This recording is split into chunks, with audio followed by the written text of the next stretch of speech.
प्रदेश में अलीगढ़ के कॉलेज में छात्र इसी हफ्ते बुर्का और हिजाब के खिलाफ भगवा शॉल पहनकर पहुंचे, नारेबाजी की। बुर्का टोपी बैन करो, बैन करो, बैन करो। बुर्का टोपी बैन करो, बैन करो, बैन करो। भारत माता की जय, भारत माता की जय।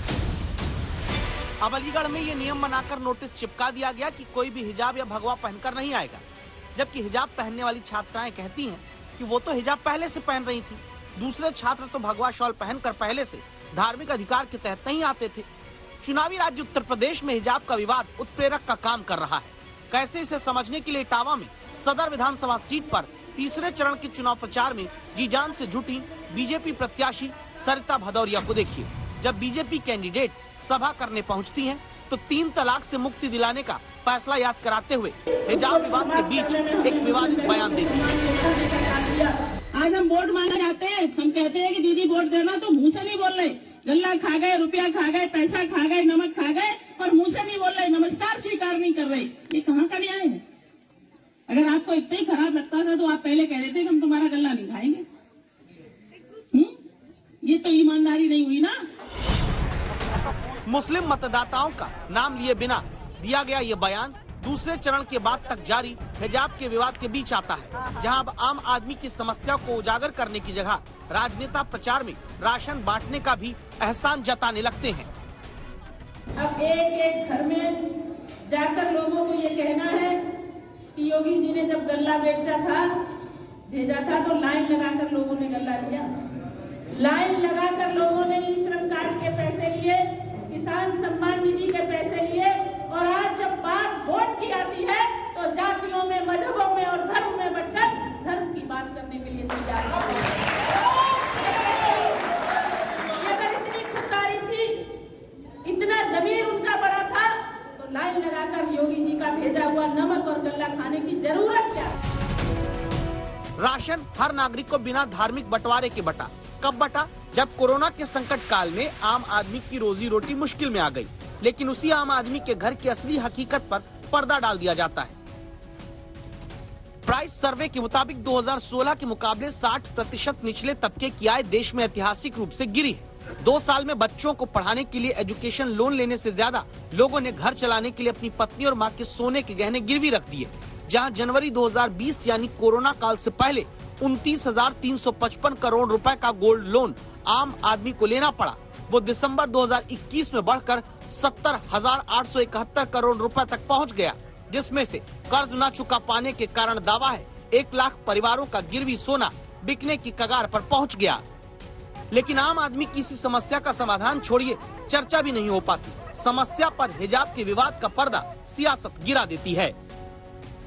आप बाजार में जाइए, आप सड़क पे जाइए, आप कहीं जाइए, जहाँ पे जो कोड है वो कोड को मानना पड़ेगा। अब उसमें जिद अगर आप कर रहे हैं तो ये जिद और अकड़ जो है वो मुझे नहीं लगता कि किसी भी समाज के हित में होती है। और कुछ लोग इस पूरे के पूरे मामले में जो लड़कियां हैं उनको शिक्षा से कैसे दूर करो, तालीम से कैसे दूर करो, और उनकी तालीम पर किस तरह से तालिबानी ताला लगा दो, ये कोशिश है। इस्लाम मुझे सीखना है तो मैं किसी इस्लामिक उलेमा से, स्कॉलर से सीखूंगा ना।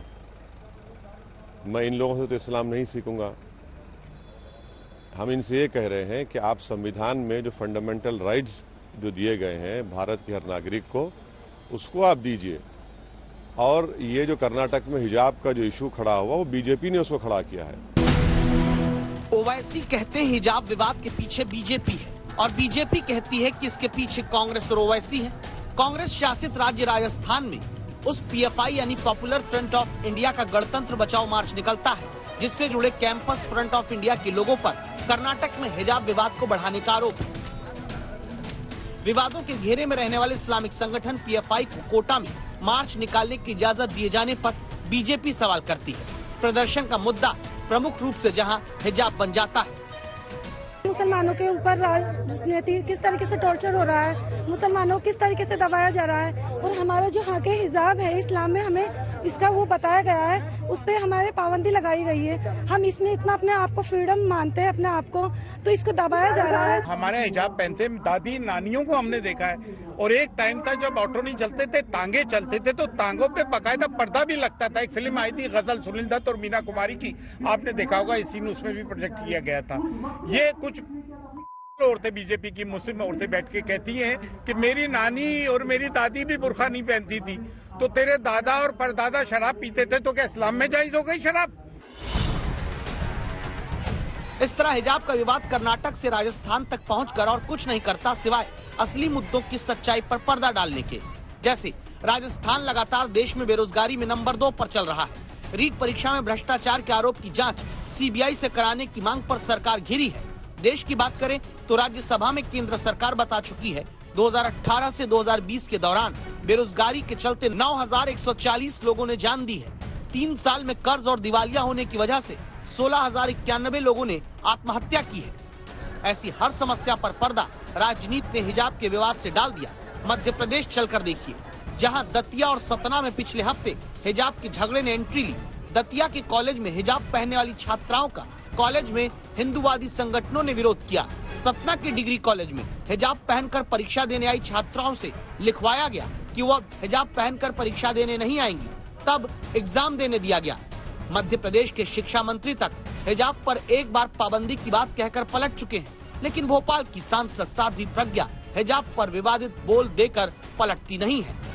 जिनके घरों में बहन का नाता नहीं है, जिनके घरों में बुआ की लड़की, मौसी की लड़की, हमारी लड़की, पहले बाप के पिता की, पहले बाप के पहली बीवी की लड़की, हम सबसे शादी कर सकते हैं, तो हिजाब तुम्हें घर में पहनना चाहिए। अरे बाहर निकल करके तुम सूरत दिखाओ या ना दिखाओ, आप खूबसूरत हैं या बदसूरत है, हमें क्या लेने देना।